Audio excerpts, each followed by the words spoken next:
Hello and welcome to a special episode of Your New Jersey. I'm Lisa Marie Falbo, coming to you from the New Jersey Performing Arts Center in Newark. Today, we're celebrating remarkable women from across the Garden State, because when women come together to share their stories, lives change. We'll travel to Paramus, where Demystify Menopause is opening the doors to conversations long kept in the shadows. Then, we'll meet Danielle Sherman-Lazar, a Tenafly-based author and mental health advocate whose honest reflections on motherhood are helping others find strength, grace, and healing. But first, we begin here at NJPAC for Let's Talk Women's Health and Wellness, a day rooted in community, connection, and the power of women lifting each other up. At the New Jersey Performing Arts Center in Newark, women from across the state came together for an unforgettable day of insight, advocacy, and empowerment. Let's Talk Women's Health and Wellness, now in its third year, is the brainchild of Deb Belfato, a leader in New Jersey's nonprofit space and a tireless champion of women's health. The power of today is like palpable. I'm feeling it like everywhere, anywhere. And I just want to thank all of these women for showing up because they matter and they deserve this day. And when you look at the women that showed up today, that's what the world should look like.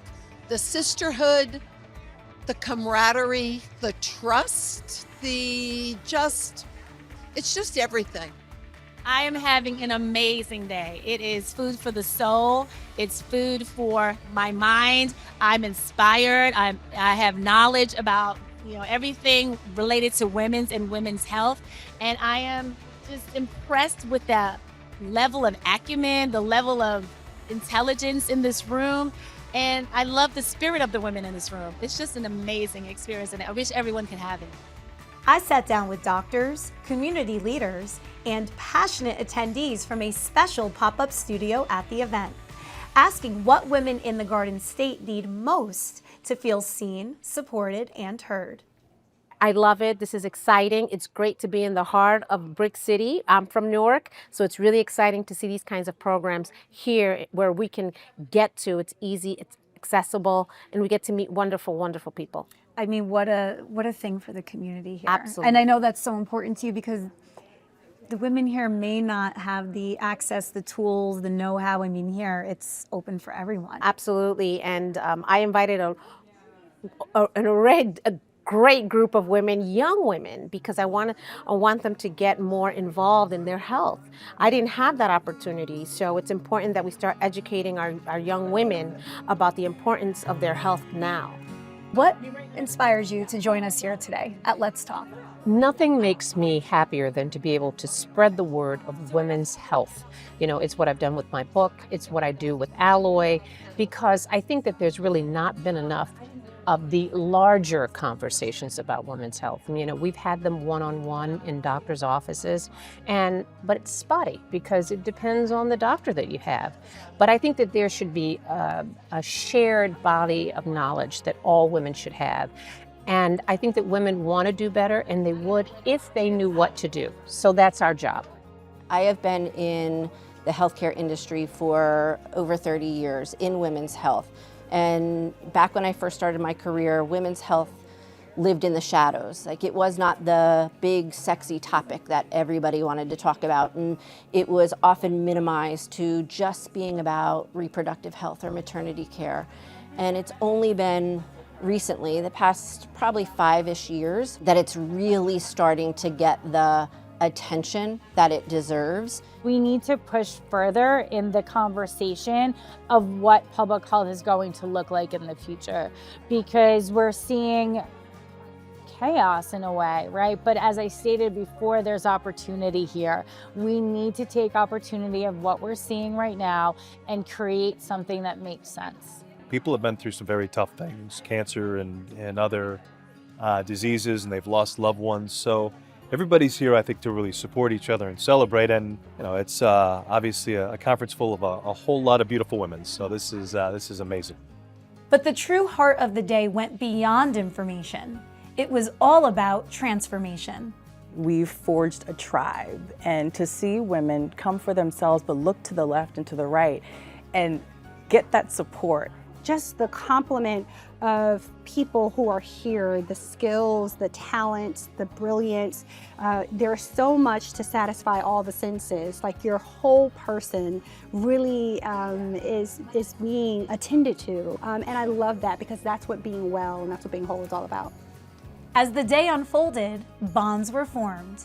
A spirit of resiliency and unity filled every corner of NJPAC. Just to be surrounded by, powerful women, who have such powerful stories to tell, it's honestly so tantalizing, just beautiful. You're able to really just focus on people and listen to people. It's easy to want to do more and see where the voids are, right? And see where it is that the help is most needed, because you're listening to the people. Advocacy plays a large role in all of this. I don't care how smart you are and how much you know, there's always something that you don't. And it's making sure that we bring people together that are like-minded in an industry to really explain what we can bring to the table and how we can support each other. Everyone is responding to something different, which really means we checked all the boxes, because, it's firing, for everybody. Being in concert with so many people that are laser focused on education, empowerment, health and wellness, all of that support, you feel it. You can't but help to be like, hey, did you get your mammogram? Did you get your colonoscopy? You're okay to talk about the hot flashes you're having, and is this normal? Everyone is like, yes. I do love the energy that you feel in every single room, every single hall that you walk through. The speakers are dynamic. They are the who's who of financial and physical health in New Jersey. And they bring us all together. There's women from all walks of life. And we just get together and have a great time. This wasn't just a symposium. It was a commitment to ourselves, to each other, and to a healthier, more empowered New Jersey. In Bergen County, women gather to explore a chapter of life often misunderstood or not talked about at all. Demystify Menopause is breaking the silence and changing the narrative. Let's head to the terrace in Paramus to learn more. In Paramus, women gather not just for education, but for each other. Women for Women was a night of connection, visibility, and honest conversation about a stage of life that too often goes unspoken. Tell us what we're doing here tonight. We are here to open up the menopause revolution and talk about myths and bust out the myths and push away shame that's related to anything menopause. The event brought together voices from across the Garden State, women who showed up not only to listen and learn, but to support each other in ways that last long after the event ends. What is the biggest myth that you want to demystify tonight? That's a great question. There's so many. I think the biggest myth is you don't know what you don't know, and there's a lot of misinformation out there. And in order to be more empowered, you have to educate yourself. If we can help women understand themselves better, and their spouses for that matter, because they're really going through it as well, then everyone ends up in a better place. From stories of strength to calls for community support, the panelists brought knowledge and compassion to the forefront. They want to show that it actually is possible to take care of yourself, that wellness does not have to be complicated, and especially when we're talking about something like menopause, which for so many years has been kind of treated as this don't talk about it, you're on your own kind of thing, just to show that really we have a whole community here. It empowers women to take control of their health, so that gives them tools that they know that they can do something to help themselves, so they don't need to suffer through menopause and be told, well, there's nothing you can do. So this kind of puts the big question at ease, and women know they can come to this event and find everybody that they need, from a health coach to a personal trainer to a physician, from a pharmacist, any types of doctors, that we're all here to help, and they just need to ask the proper questions. At the center of the event was Emmy-winning journalist Tamsen Fadal, once a nightly presence on the news, now a nationally recognized advocate for women's health. She left TV to help rewrite the narrative around midlife and menopause. And here in New Jersey, her voice rang loud and clear. I don't think we were taught how to menopause and how to do midlife and how to be a woman at this time in our lives. And I think when we come together like this in community and have this social support, it is critical. I get so energized when I'm at events like this and I feel other women and I see other women and I make relationships, and I think that's what really matters during this time. So it's one thing to be on TV every night delivering the news, but now you're telling stories about yourself. Very different. How did you get over that hurdle and that fear? I think that the reason that this is still feels good for me is because I know there's so many women who are all in the same boat. We all have the same story. We're all dealing with a lot of these same things, especially in midlife. And so I feel like I'm learning from all of them and sharing their stories as well, so it feels good. This impactful night wouldn't have been possible without the vision and determination of its planners, who believe that when women are given space to show up for themselves, everything changes. If you educate people who want to learn, they will show up for themselves. I have to believe that, and they have been doing that between all my other Women for Women Today events. That's all about women showing up for themselves. I would say half the people here today came alone, and we're normalizing it. Like I said in my interview before, if you look around the room, she's just like you, she's just like you, and we're all here together to get answers. As one attendee shared, the best part of this night wasn't just the panels or the experts. It was being seen, heard, and supported. These conversations are needed because my mother never had the conversation with me, and I know a lot of folks, their parents never had the conversation. So the fact that we're being so open with each other about, hey, there may be something that is going on with you, and you can seek help. It's okay, and I really appreciate that. From Paramus to every corner of the Garden State, women are leading a movement built on truth, connection, and strength. New Jersey isn't just part of the change, it's where it's happening. Food brings people together. On Cooking with Copel, we combine culinary creativity with good conversation. This spring, we've invited all the candidates for governor to come into the Montclair kitchen, teach me to cook their favorite dish, and give the people of New Jersey a chance to get to know the individuals who would lead our state. It's going to be a fun and exciting way to get really involved in the democratic process. Can't wait to see you there.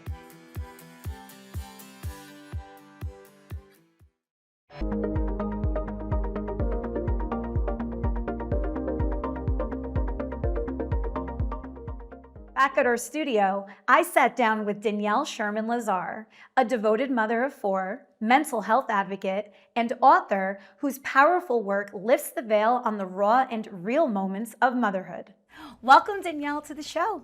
Thank you. Congratulations on all of your success, but writing a book is just another level. I think you would agree with that. Thank you. So tell us what inspired you to write this. So there has been many times in my life where I've thought, how am I going to do this? I struggled with an eating disorder for 2 decades. And when I was 26, I had a seizure and I ended up in the hospital. And during my recovery, my first thought was, how am I going to do this? And through overcoming it, I became so much better and stronger. And it's been the same thing with motherhood. Like every hard thing that I faced, I've always thought, how am I going to do this? And then through NICU stays, through diagnoses, and through every experience I got through, because you'll get through for your children, you will. And I became a better parent, a stronger parent, and just so much more resilient. So your eating disorder, did it overlap with becoming a mother? No. Okay. It didn't. I was in recovery for 3 years. Before I became a pregnant mother. with your first. Yeah. So dealing with all of that, now your body is changing in a big way. How did you overcome maybe some of the struggles you had with that? You know what? It actually, being pregnant made me realize how amazing my body was and how amazing that it can grow a baby and that it can feed a baby, and it just made me accept it more. And also, I have 4 daughters, so I want them to feel so good about themselves. So it just keeps me very honest and very, yeah. Yeah, of course, of course. State the ages of your daughters, because I can't even believe you had the time to come in here today. 9, 7, turning 6, and turning 3. Unbelievable. I mean, I only have 2. I stopped at 2. Well, not only had 2. It's Yeah, a lot. I know. Everything's a lot. And the boy sometimes feels like having 4 because of the energy. How did you carve out time? Because you need to be hyper-focused in your own world, no distractions to write a book. I'm an author as well, believe me, I know that. So how did you make the time to craft this? It was very hard to find the time. I found that during like little pockets of the day when I had time, I would just like pull up my laptop and type, or if I have a thought, I would put it in my, like I would text myself. Also, my husband took over bedtime, so I would just put the baby to bed, and then after he would take over the other 3 to give me hours to do the work at night, and I would stay up too late most nights. But I did love it because writing really brings me back to me outside of motherhood, so it was very like cathartic, and it was a good thing for me. What is the one takeaway from your book that you want readers to have? That women, we're so strong, and we can do anything, and especially when it comes to our children. And also that we're not alone, no matter what we're going through. You use a lot of real life stories to make your points. What are some of the stories that you bring to life in your book? Well, I had a struggle with breastfeeding, so I talk about that to basically talk about how I let go of perfection and learn to give myself grace. I've had a daughter in the NICU, which I talk about, just talking about how we can get through hard things. I do talk about the comparison game and how earlier doesn't mean better. Like, it doesn't matter. Everyone will get there, and it's not a race to the top. So it's very motivating, your book, it sounds like. Because, I mean, just from those small examples you just gave, I could relate to every single one of them. Yeah, I really wanted to empower women, and mothers especially. And we're so hard on ourselves when we are amazing, and we really can do anything. We certainly can. All authors need a huge social media platform, and you did an amazing job building that. Tell us about your whole social media entrepreneur side. Oh, thank you. So right after my recovery, when I was recovering, so when I went through my eating disorder, it was more of a time where people weren't talking about their mental health as much as they do today. So I felt alone in my struggles. So I started my page so other people wouldn't have to go through what I went through, and they would ask for help beforehand.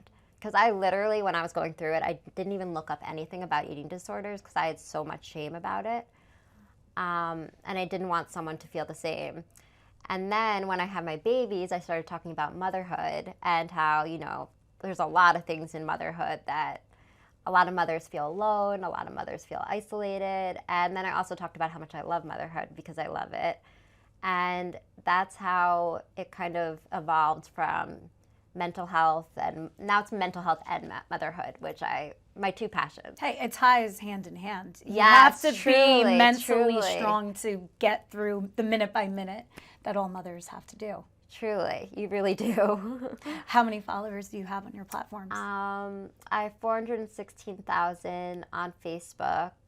Instagram's 154,000. Wow.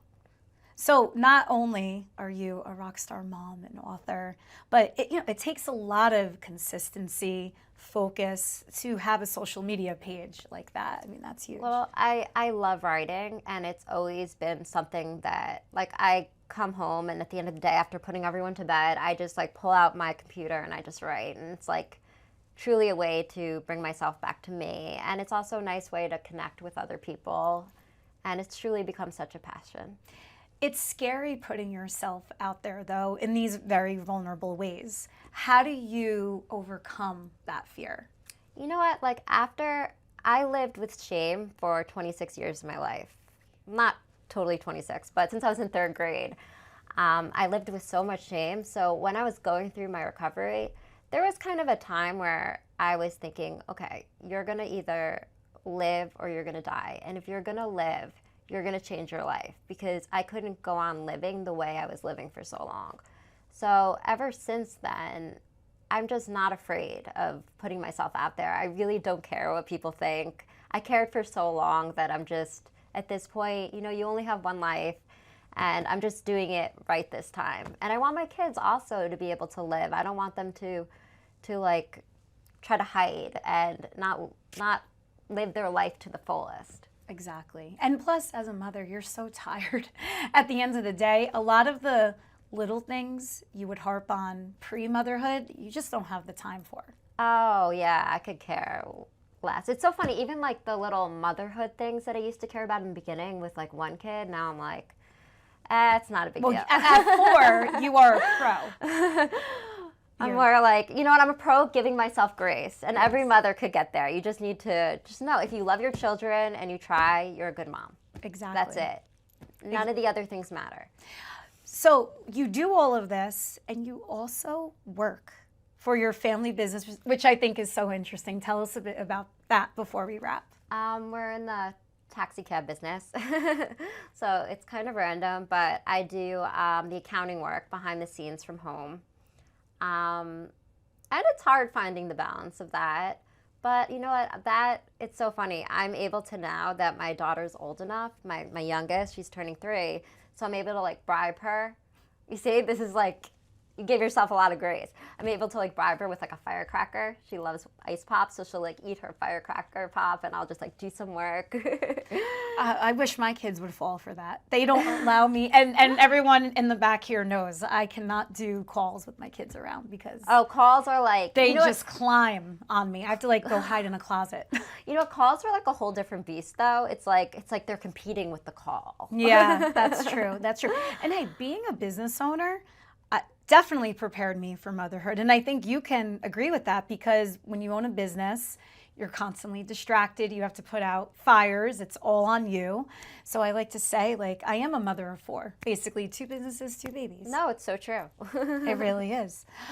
Well, thank you so much for coming here today. This was awesome. Where can people find out more about you and to order a copy of the book? You can find me on Facebook at Living Full by Danielle Sherman Lazar, and Living Full After ED on Instagram, and yeah. Oh, you can also find me on Amazon. It's at all retailers, the book. Danielle, thank you so much for coming here today, and we got to shout out Angela Thomas for connecting us. Yes. Best of luck with the book and everything in life. Aw, thank you, you too. Next week on Your New Jersey. It's been many years. You know, it's really over 30 years probably of painting and being around all these players. And I think, you know, for me is like the stories that have come from meeting all these guys and being able to share that. Most people don't realize, you know, going back to DiMaggio and Mantle and Williams. So I think the book sort of helps celebrate all that. Writing a book is no small feat, and it's based on your personal story. Yes. It's not just a normal cookbook. No, it's not. And you know, I really wanted to make sure that whoever picked up the book wasn't just going to get another vehicle for comparison. I know cookbooks are supposed to be aspirational, and the pictures are beautiful. My team did a great job, but I didn't want someone to leaf through it and be like, wow, I could never make my table look like that. I wish I wish my home looked this way. I wish my food looked this way. She must have such a great life. I didn't feel right just plopping that into someone's hands. And I wanted to be able to, I guess, in a sense, grab them and say, you're doing a good job. Like, maybe you're not going to be on the cover of Forbes magazine this week, but that doesn't mean what you're doing in your home with your family, your community is any less important. Thank you for joining me on another episode of Your New Jersey. I'm Lisa Marie Falbo. We'll see you back here next week.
Food brings people together. On Cooking with Copel, we combine culinary creativity with good conversation. This spring, we've invited all the candidates for governor to come into the Montclair kitchen, teach me to cook their favorite dish, and give the people of New Jersey a chance to get to know the individuals who would lead our state. It's going to be a fun and exciting way to get really involved in the democratic process. Can't wait to see you there.